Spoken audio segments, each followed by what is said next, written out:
अहिरवाल में भूपेंद्र हुड्डा के सबसे खासम खास सिपहसालार राव दान सिंह इन दिनों दोहरी उलझन में फंसे हुए हैं। राव दान सिंह 2024 के चुनाव को लेकर उधेड़-बुन में लगे हुए हैं। 2024 में राव दान सिंह कई दूसरे नेताओं की तरह अपने बेटे को भी राजनीति में लॉन्च करना चाहते हैं। राव दान सिंह अपने बेटे अक्षत राव के लिए विधानसभा के सपने देख रहे हैं। इसलिए राव दान सिंह ने अपने लिए गुरुग्राम और भिवानी महेंद्रगढ़ सीटों के लिए लोकसभा की टिकट की दावेदारी पेश की है। राव दान सिंह को लगता है कि 2024 का चुनाव उनके बेटे की लॉन्चिंग के लिए परफेक्ट टाइम है, क्योंकि 2024 में कांग्रेस की लहर नजर आ रही है और ऐसे में उनका बेटा अगर कांग्रेस की टिकट पर चुनाव लड़ता है तो वो सीधा विधानसभा में पहुंच जाएगा और जीत के साथ अपने सियासी करियर का आगाज करेगा। इसलिए राव दान सिंह अपने बेटे को पॉलिटिक्स में एक्टिव कर चुके हैं। लेकिन दिक्कत इस बात की है कि राव दान सिंह को एक बड़ा फायदा इस फैसले के बाद मिस होता हुआ नजर आता है। राव दान सिंह को साफ नजर आ रहा है कि अगर कांग्रेस की सरकार बनती है तो वो भूपेंद्र हुड्डा की अगुवाई में सीएम बनने के बाद कांग्रेस की सरकार में नंबर 2 से नंबर 4 तक के मंत्री बन सकते हैं, यानी बड़े महकमे के मंत्री बन सकते हैं। जहां अक्षत राव एमएलए बनने के बाद सिर्फ एमएलए ही रहेंगे, क्योंकि उनसे काफ़ी सीनियर विधायक भी मौजूद हैं। अहिरवाल में भी 3 से 4 विधायक कांग्रेस के आ सकते हैं। इसलिए अगर अक्षत राव विधायक बनते हैं तो वो उनकी गाड़ी आगे नहीं जाएगी। लेकिन अगर राव दान सिंह चुनाव लड़ते हैं और विधायक बनते हैं तो निश्चित तौर पर वो हैवीवेट मंत्री बनेंगे। एक तो वो 5वीं बार विधायक बनेंगे और दूसरा वो भूपेंद्र हुड्डा के खासम खास सिपहसालार हैं, इसलिए उन्हें खास मनमर्जी का बड़ा विभाग दिया जाएगा। पॉलिटिक्स के अंदर चौधर सबसे बड़ी बात है, लेकिन दिक्कत इस बात की भी है कि बेटे को सही टाइम पर लॉन्च करना भी उनको जरूरी लग रहा है। अब राव दान सिंह क्या करें?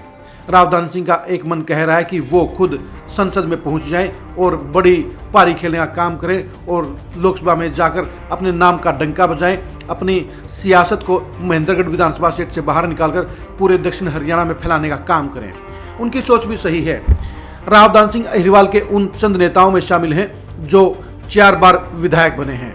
अब वो अपनी पारी को एक नए मुकाम पर लेकर जाना चाहते हैं और साथ ही अपने बेटे अक्षत राव को सियासत में लॉन्च करना चाहते हैं। दक्षिण हरियाणा के ही आधा दर्जन नेता उम्र के उस दहलीज पर पहुंच गए हैं जहां उन्हें अपने बेटे या बेटी को सियासत में लॉन्च करना जरूरी लग रहा है। राव दान सिंह भी ऐसे ही नेताओं की सूची में शामिल हैं। राव दान सिंह ऐसे में क्या करेंगे? राव दान सिंह को जहां भूपेंद्र हुड्डा का पूरा समर्थन है, वहीं मंत्री बनने का लोभ भी, उन्हें फायदा भी दोनों नजर आ रहे हैं। इसलिए राव दान सिंह दोहरी उलझन में फंसे हुए हैं कि वे करें तो क्या करें। राव दान सिंह को पता है कि 2024 में अगर बेटे को विधायक बना दिया तो वो एक जीत के साथ स्टार्टिंग करेंगे और उन्हें राजनीति में लंबा मुकाम हासिल हो सकता है।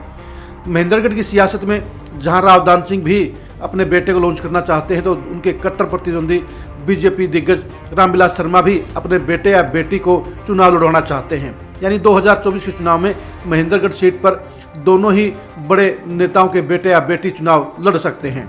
महेंद्रगढ़ इकलौती ऐसी सीट है जहां 42 सालों से 2 नेता ही आपस में मंत्री और विधायक बनते आए हैं। इसलिए अब राव दान सिंह को लग रहा है कि बदलाव का समय है, उचित समय है और परफेक्ट टाइम पर अगर बेटे को विधायक बना दिया गया तो उसकी राजनीति की बेहतरीन शुरुआत हो जाएगी। लेकिन सत्ता योग और राजयोग दोनों ही उन्हें लुभाने का काम कर रहे हैं। राव दान सिंह मंत्री बनने का लोभ भी नहीं छोड़ना चाहते हैं। राव दान सिंह बेशक 4 बार विधायक बने हैं, लेकिन 5वीं बार विधायक बनकर मंत्री बनने का मौका उनके पास पहली बार सामने आ रहा है। मंत्री बनने का उनका ख्वाब अभी तक अधूरा बचा हुआ है।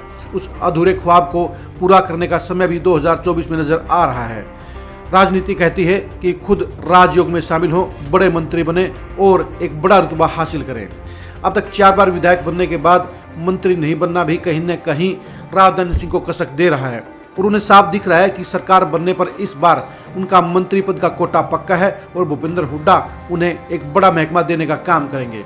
इसलिए राव दान सिंह विधानसभा का चुनाव लड़ने की भी सोच रहे हैं। यानी उनके एक हाथ में, एक मनसा में, एक मन्नत में, एक ख्वाब में बेटे को विधायक बनाना नजर आ रहा है, तो दूसरी तरफ उन्हें खुद को 5वीं बार विधायक बनकर जहां रामविलास शर्मा की बराबरी होती दिख रही है, तो वहीं कांग्रेस की सरकार बनने पर मंत्री पद का ओहदा भी दिख रहा है।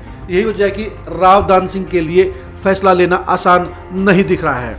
उन्होंने पहली स्टेप में समझदारी दिखाते हुए गुरुग्राम और भिवानी महेंद्रगढ़ सीट दोनों के लिए ही लोकसभा की टिकट का दावा ठोक दिया है। इस मामले में उन्हें भूपेंद्र हुड्डा का भी पूरा समर्थन मिल रहा है। दोनों में से एक सीट मिलने के उन्हें प्रबल आसार भी नजर आते हैं, संभावना भी दिख रही है। खासतौर पर गुरुग्राम सीट के लिए उनका दावा मजबूत लग रहा है, क्योंकि वहां पर प्रतिद्वंदी के तौर पर सिर्फ कैप्टन अजय यादव बैठे हैं और ऐसे में उनकी जगह रावदान सिंह को टिकट मिल सकती है, क्योंकि पिछला चुनाव कैप्टन अजय यादव भारी वोटों से हार गए थे। इसलिए उनकी टिकट काटना भूपेंद्र हुड्डा के लिए भी आसान लग रहा है और वो अपने खासम खास रावदान सिंह को गुरुग्राम लोकसभा सीट से चुनाव लड़वाने का फैसला ले सकते हैं, उनकी जोरदार पैरवी कर सकते हैं। भिवानी महेंद्रगढ़ सीट पर टिकट हासिल करने के लिए प्रतिद्वंदी के तौर पर श्रुति चौधरी सामने खड़ी हैं। बेशक श्रुति भी 2 चुनाव हार गई हैं, लेकिन इसके बावजूद उनका दावा मजबूत है और उनकी मां किरण चौधरी बेटी को टिकट दिलवाने के लिए कोई कोर कसर नहीं रखेंगे। वैसे भी भिवानी महेंद्रगढ़ सीट पर इस बार श्रुति चौधरी के पक्ष में माहौल नजर आ रहा है, इसलिए उनकी टिकट कटवाना रावदान सिंह के लिए आसान नहीं होगा। लेकिन रावदान सिंह को नुहू हिंसा मामले के बाद गुरुग्राम सीट पर चुनाव लड़ना ज़्यादा बेहतर नजर आ रहा है और इसीलिए वो वहाँ पर ज़्यादा नजर गड़ाए हुए हैं। लेकिन असली मुद्दा फिर हो जाता है कि रावदान सिंह बेटे को लेकर क्या करें।